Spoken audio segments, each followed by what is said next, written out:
Anger corrupts one's faith and one's religion. तो आज है 9 जून और हम आर्टिकल डिस्कस करेंगे द हिंदू।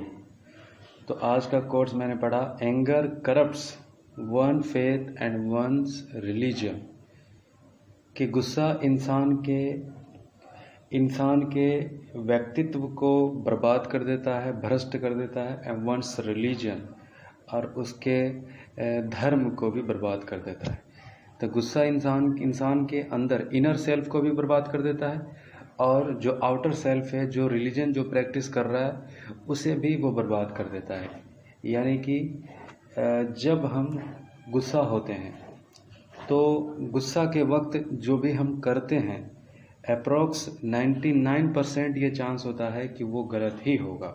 ठीक है, गुस्सा के वक्त हम कोई डिसीजन लेते हैं या फिर गुस्सा के वक्त किसी से हम रिश्ते नाते तोड़ते हैं गुस्सा के वक्त, तो ये सब जितने भी डिसीजन है ये हमारे पूरे व्यक्तित्व को, हमारे पूरे लाइफ को पूरी तरीके से अफेक्ट डालती है कि गुस्सा इंसान को बहुत ही ज़्यादा नुकसान में डालती है। ठीक है, तो कोशिश करेंगे कि हमें गुस्सा आती तो है हर लोगों को गुस्सा, लेकिन सिचुएशन को हैंडल करना चाहिए और गुस्सा को कंट्रोल करना चाहिए और कोशिश करनी चाहिए कि माफ़ करें और लोगों से अच्छी बात कहें। ठीक है, तो आज हमारे पास 3 आर्टिकल है। तो सबसे पहला GS 3 में ये काम आएगा। तो हम हमारे इकोनॉमी के ऊपर, अर्थव्यवस्था के ऊपर ये आर्टिकल है। तो इसके ऊपर देखिए क्या है कि ये टॉपिक कवर करता है Indian economy and issues related to planning, mobilisation of the resources, growth and development. तो अभी इकोनॉमी के ऊपर हम डिस्कस कर रहे हैं। तो वजह क्या है? देखिए, वजह यह है कि जो क्रेडिट रेटिंग एजेंसी होती है, ये क्रेडिट रेटिंग एजेंसी क्या होता है कि जो हमारे अर्थव्यवस्था को रेटिंग देती है। तो रेटिंग अच्छा होता है तो इन्वेस्टर जो फॉरेन FDI हमारे देश में ज़्यादा आता है, अट्रैक्ट होता है। तो देखिए, क्रेडिट रेटिंग एजेंसी को ही देखकर FDI फॉरेन इन्वेस्टर जो है उसको बहुत ही ज़्यादा कंसर्न में लेते हैं और उसी के हिसाब से जो है किसी भी देश में इन्वेस्टमेंट करते हैं। ठीक है, तो क्रेडिट रेटिंग एजेंसी की बात करें तो मूडी, फिंच, ये सब रेटिंग करती है, क्रेडिट रेटिंग करती है देशों की। तो हमारे देश की रेटिंग BA2 से, ठीक है, BA2 से BA3 में डाल दिया गया। ठीक है, और अगर BA2 से अगर हमारा रेटिंग जो है BA1 में आ गया, ठीक है, तो BA2 से BA3 में डाल दिया गया। तो BA4 में अगर हमारा रेटिंग आ गया तो आप समझ लीजिए कि हमारे जो ट्रेजरी जो अभी तक भरी हुई है फॉरेन FDI से, जो अभी तक हमारी कोई डॉलर की कोई कमी नहीं है हमारे देश में, लेकिन ये दिक्कतें बहुत तेज़ी से आ सकती है जब हमारी रेटिंग BA4 में डाल दिया जाए, BAA4 में अगर रेटिंग एजेंसी के द्वारा कर दिया जाए। ये कंसर्न इसलिए है क्योंकि FDI फॉरेन इन्वेस्टर जितने भी हैं वो इन्हीं रेटिंग एजेंसी को देखकर किसी भी देश में जाकर के वो इन्वेस्टमेंट करते हैं। ठीक है, तो देश की चिंता की बात है। एक बात और हमारे कही जाती है कि देखिए, अभी मोदी यानी कि मोदी हमारे पक्ष में नहीं है, मतलब रेटिंग एजेंसी हमारे पक्ष में नहीं है, लेकिन मूड हमारा ख़राब नहीं होना चाहिए, मूड हमें सही रखना चाहिए, पॉजिटिविटी रखनी चाहिए और क्या क्या सही स्ट्रक्चरल क्या क्या इश्यूज़ है, क्या क्या प्रॉब्लम है इकोनॉमी में, सर्कुलर, स्ट्रक्चरल जो भी दिक्कतें हैं उसको दूर किया जाना चाहिए पॉजिटिव माइंड के साथ। और वक्त आएगा कि जब मोदी भी हमारे प्रति मूड बदल लेगा। ठीक है, हाँ। तो वजह क्या बताया गया, मतलब ये रेटिंग हमारी गिर रही है, वजह क्या है? वजह ये है कि स्लोइंग ग्रोथ, जैसा कि 4.3%, 8% का हमारी ग्रोथ थी 2018 में, और धीरे धीरे 8% से हम आकर के 4.3 में गए और फिर लॉकडाउन के बाद 3.5 भी हमारी अभी ग्रोथ नहीं मानी जा रही है। ठीक है, 3.5 भी बहुत मुश्किल है। तो स्लोइंग ग्रोथ, बहुत तेज़ी से ग्रोथ नीचे डाउन हुआ है। राइजिंग डेप्थ, कर्ज बहुत ज़्यादा जो है बढ़ रहा है, जो जो डेप्थ जो बैंकें जो दे रही है वो अक्सर बैंकरप्ट हो जा रही है, वो बैंकरप्ट हो जा रही है, उसको पेमेंट नहीं हो पा रहा है, वो दिवालियाँ हो जा रही है, पैसे नहीं मिल पा रहे।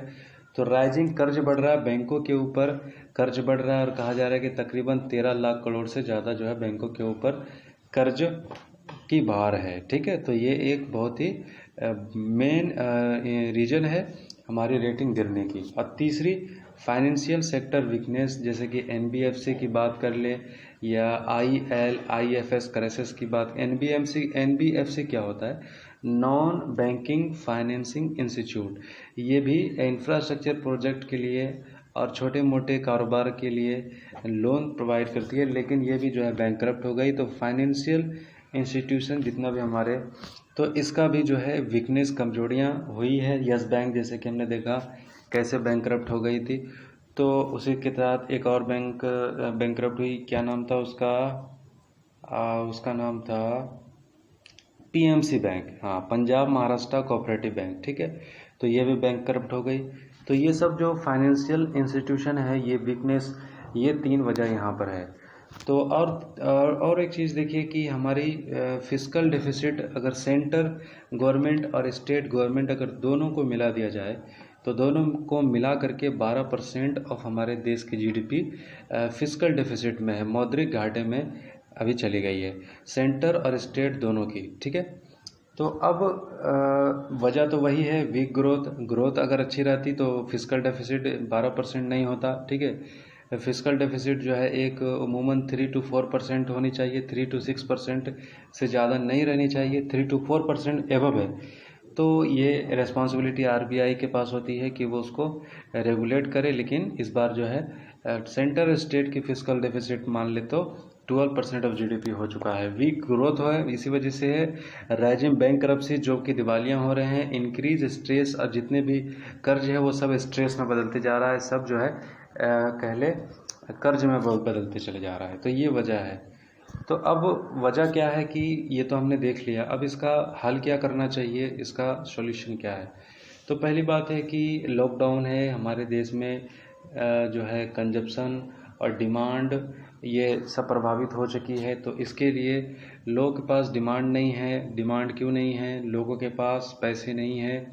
तो लोगों के पास जब पैसे आएंगे कब? जब लोगों के पास काम होगा। तो अब सबसे पहले इमिडिएटली हमारे इकोनॉमी को सही ग्रोथ में लाने के लिए क्या करना चाहिए?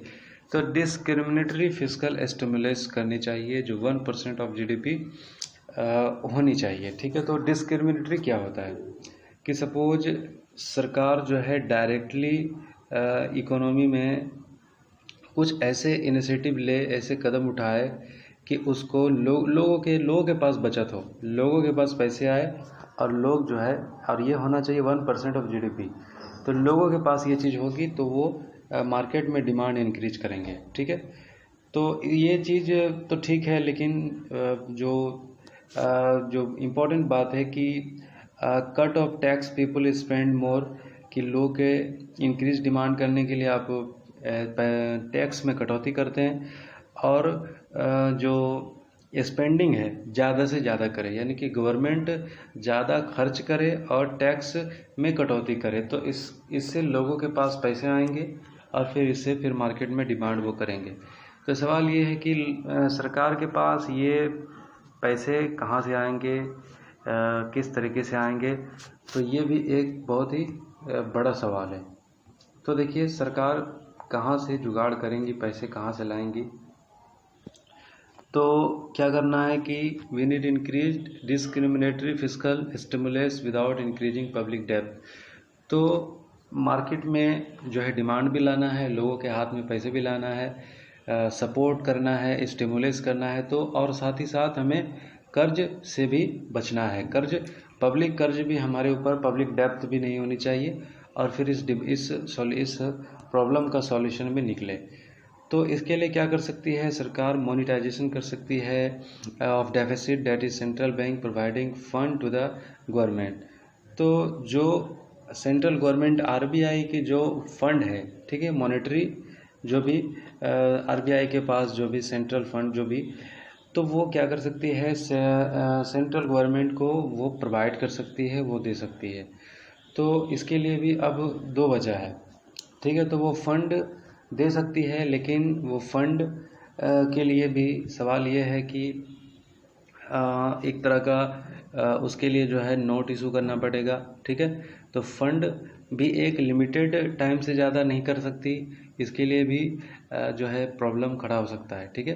तो central bank for the government, तो सेंट्रल बैंक जो है गवर्नमेंट को फंड अपना जो है वो पैसा जो कई सारा जो ट्रेजरी होता है आरबीआई के पास वो प्रोवाइड कर सकती है। लेकिन ये भी चूँकि कई बार जो है आरबीआई से भी जो है सरकार पैसे ले चुकी है, और ये भी फंड का एक स्ट्रेस बर्डन भी जो है देखने को मिल सकता है। ये चीज़ भी जो है एक हद तक एक दायरे से ज़्यादा नहीं कर सकते। तो कहा जा रहा है कि देखिए इसके लिए आप जो है पैसे प्रिंट कर सकते हैं, तो इसका भी खतरा है, इन्फ्लेशन आपका बढ़ जाएगा। तो एक सॉल्यूशन देखिए सबसे अच्छा बताया जाता है कि जो गवर्नमेंट की ट्रेजरी है, कई सारे ट्रेजरी बिल होता है गवर्नमेंट के पास, सेंट्रल बैंक क्या कर सकती है, इसको खरीद सकती है, ठीक है। और इसको खरीदेगी तो फिर सरकार के पास जो है पैसे आ जाएंगे। ये ट्रेजरी बिल होता है सरकार के पास, तो ये आरबीआई अगर इसको परचेज करती है तो फिर इसके माध्यम से जो भी स्टिमुलस जो भी करना है इकोनॉमी में, जो भी लेकर के आने की ज़रूरत है, ये सरकार जो है ट्रेजरी बिल बेच करके गवर्नमेंट जो है सेंट्रल बैंक से पैसे ले सकती है, ठीक है। लेकिन देखिए ये सब समस्या का समाधान नहीं है।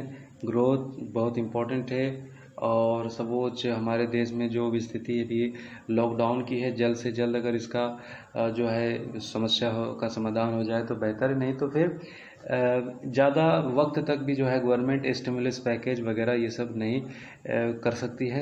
तो ये भी एक कंसर्न है, ठीक है। तो अब हमारा दूसरा टॉपिक है जीएस पेपर 2 में काम आएगा, the critical role of decentralise responses. तो डिसेंट्रलाइज देखिए लोकल गवर्नमेंट बॉडी की पावर देने की बात हो रही है कि हमने 73 और 74 अमेंडमेंट करके लोकल गवर्नमेंट बॉडी एस्टेब्लिश किया था, ठीक है। तो 73 74 अमेंडमेंट, लेकिन लोकल गवर्निंग बॉडी के पास जितनी लोकल पावर जो होनी चाहिए वो लोकल पावर नहीं होती है। और इसका वजह ये होता है कि उनके पास ना कि उतना इंफ्रास्ट्रक्चर होता है, ना कि उनके पास जो है फाइनेंशियल पावर होता है, तो ना कि उनके पास जो है जो कह ले कि लोकल गवर्निंग बॉडी के पास उतना फैसिलिटीज़ नहीं होती है। और फिर यही वजह है उनके पास जो है फाइनेंशियल इंक्लूजन है। तो ये सब रीज़न है कि जिसके वजह से हमारा लोकल बॉडी जो है स्ट्रांग नहीं हो पा रही है, ठीक है। तो कहा जा रहा है कि लोकल गवर्नमेंट बॉडी को डिसेंट्रलाइज पावर होना चाहिए था। कोरोना के महामारी में बहुत इंपॉर्टेंट था कि लोकल लेवल पर जो है कैसे चैलेंजेस को हैंडल किया जाता। केरला का मॉडल हमने देखा था कि किस तरीके से जो है कई सारे एनजीओ और कई सारे पब्लिक पार्टनरशिप से जो है सॉल्यूशन को बहुत अच्छी तरीके से किया गया। बहुत अच्छा जो है एक अप्रोच देखने को मिला, लोकल गवर्नमेंट ने एक अच्छा जो है भूमिका निभाई। तो ये है, कहा जा रहा है कि लोकल गवर्निंग बॉडी जो है पूरे ऑल ओवर द इंडिया मजबूत करने के लिए सबसे पहले हमें 3 काम करना बहुत इंपॉर्टेंट है। पहला ये है कि फाइनेंस कर दें, फाइनेंस बहुत इंपॉर्टेंट है। तो फाइनेंस से जो है लोकल गवर्निंग बॉडी के पास पावर आएगा। तो फाइनेंस के लिए भी 3 माध्यम बताया जा रहा है। पहला ये कि आप एमपी-लेड स्कीम जो आपके पास है कि जिसके माध्यम से जो है 100 करोड़ रुपया जो है हर साल जो है शायद दिया जाता है एमपी को, ठीक है। तो ये एमपी-लेड स्कीम के जरिए तो ये उनको खर्च करने के लिए दिया जाता है, अपने कॉन्स्टिट्यूंसी में खर्च करने के लिए दिया जाता है। तो तकरीबन 60 से 90 हज़ार करोड़ रुपया जो है सरकार को 2 साल के लिए एमपी-लेड स्कीम को एक्सटेंड कर दिया गया है, जो है नॉन वैलिड किया गया 2 साल के लिए। तो इससे सरकार को 60 to 90,000 करोड़ रुपया का बचत होता है। तो इस पैसे को लोकल गवर्निंग बॉडी को एम्पावर करने के लिए सरकार इसको दे सकती है, ठीक है। तो ये चीज़ एक बात हो गया। दूसरा ये हो गया कि क्योंकि टैक्स लगाने की जो है सीमा सीमित है उन लोगों के पास, म्यूनसिपल कॉरपोरेशन के पास भी बिल्कुल, और फिर लोकल गवर्निंग बॉडी बिहार और उत्तर प्रदेश जैसे राज्यों की बात करें तो बिल्कुल नील है। यहाँ पर तो कुछ है ही नहीं, सारा जो है गवर्नमेंट के ऊपर ही आश्रित होते हैं। अपने डेवलपमेंट और इंफ्रास्ट्रक्चर प्रोजेक्ट जो भी लोकल गवर्निंग बॉडी को जो भी चाहिए होता है वो पूरी तौर से सरकार के ऊपर निर्भर रहते हैं। उनके पास कोई भी जो है इनके पास टैक्स का कोई भी सिस्टम नहीं होता। तो प्रॉपर्टी टैक्स वगैरह इनको दिया जा सकता है, ये दिया जा सकता है, इनको लेने के लिए पूरा जो है कुछ पावर इनको दिया जा सकता है। तो ये चीज़ हो सकता है। और प्लस देखें जैसे कि कोरोना की वजह से जो है जो स्थिति फाइनेंशियल जो प्रॉब्लम जो आई है, तो इसके लिए कोरोना कंटेनमेंट फंड बनाया जा सकता है, बॉन्ड बेचा जा सकता है। Local governing body corona containment bond बेच सकती है 10 साल के लिए। और इसका एक एग्जांपल हमको देखने को मिलता है 1998 का रिसर्जेंट इंडिया बिल, ठीक है, रिसर्जेंट इंडिया बॉन्ड 1998। तो इसमें देखा गया था कि $4 बिलियन जो है तकरीबन जो इसमें जो है $4 बिलियन नहीं, 4 बिलियन 4 बिलियन रुपीज़ तक जो है पैसे जो है यहाँ पर लोकल गवर्निंग बॉडी को ऑल ओवर द इंडिया की बात कर रहे हैं कि जो है चैलेंज से निपटने के लिए रिसर्जेंट इंडिया 1998 के में हमने देखा था कि ये चीज़ हुआ था। तो अभी भी जो है लोकल गवर्निंग बॉडी जो है बॉन्ड इशू कर करके पैसे जो है प्राइवेट से जो है निकाल सकती है, पैसे जुगाड़ कर सकती है, ठीक है। तो ये एक बात था। तो ये हमने देखा डिसेंट्रलाइज अप्रोच। और तीसरा हमारा टॉपिक है सेलिंग स्पेस। तो स्पेस सेक्टर में जो है कमर्शियल करने की बात है। देखिए एक बहुत बड़ा अचीवमेंट नासा और स्पेस एक्स। नासा जो कि अमेरिका की एक नेशनल स्पेस रिसर्च स्टेशन है, ठीक है। और स्पेस एक्स जो है एक प्राइवेट है, इनके मालिक है इलॉन मस्क, ठीक है। तो कहा जा रहा है कि देखिए नासा और स्पेस एक्स ये दोनों के बीच में एक पब्लिक पार्टनरशिप एक अच्छा देखने को मिल रही है। स्पेस सेक्टर को स्पेस को जो है इसको कमर्शलाइज करने के बारे में जो है बहुत तेज़ी से टेक्नोलॉजी को डेवलपमेंट किया जा रहा है। और आगे को लेकर फ्यूचर को लेकर कई सारी जो है प्लानिंग है, जैसे कि यूसाकू माइजावा जापान के एक बहुत ही बड़े बिलियनर्स है, इन्होंने साइन किया है ट्रेवलर टू द मून चांद का सफ़र, ठीक है। तो इसमें जो है आने वाले टाइम में कई सारे आम नागरिकों जैसे फ्लाइट आप one country to another country travel करते हैं, तो स्पेस को लेकर जो है इस तरीके की प्लानिंग जो है नासा और स्पेस एक्स के बीच में है कि ये आने वाले वक्त में जो है लोगों को पब्लिक को जो घूरना चाहते हैं, स्पेस का दौरा करना चाहते हैं, उसके लिए जो है या आगे के लिए जो है ये पार्टनरशिप नासा ने और स्पेस एक्स ने किया है, कमर्शलाइज ये करने की बात है। और इसमें जो है ये साइन भी किया है यूसाको माइजावा जो कि जापान के एक बिलियनर से।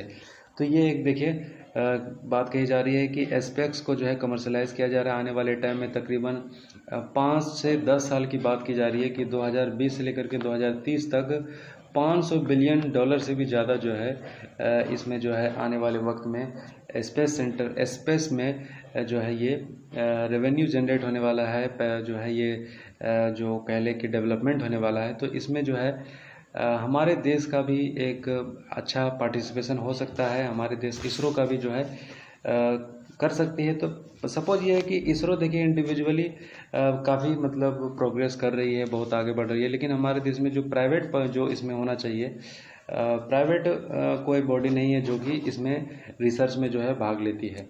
तो प्राइवेट जो भी बॉडी है उसको इनक्रेज करनी चाहिए और नासा के साथ जो है इसको भी जिस तरीके से पूरी दुनिया जो इसमें आगे बढ़ रही है इसमें कदम से कदम आगे बढ़े और फिर जो है उसमें किसी मामले में पीछे ना रहे। तो हमारे प्राइवेट बॉडी को जो इनकरेज करने की बात है ताकि आने वाले समय में जो इसमें स्पेस सेंटर में जो भी लाभ है उससे जो है अचूके ना रहे, उससे चूके ना, ठीक है। तो इसके लिए जो डेवलपमेंट की बात है ये करने की कोशिश होनी चाहिए जो हमारे देश में अभी देखने को नहीं मिल रही है, ठीक है। तो ये 3 टॉपिक था कि जो हमने आपके सामने डिस्कस किया। आई होप कि ये आपको पूरे तरीके से समझ में आया होगा। Thank you very much.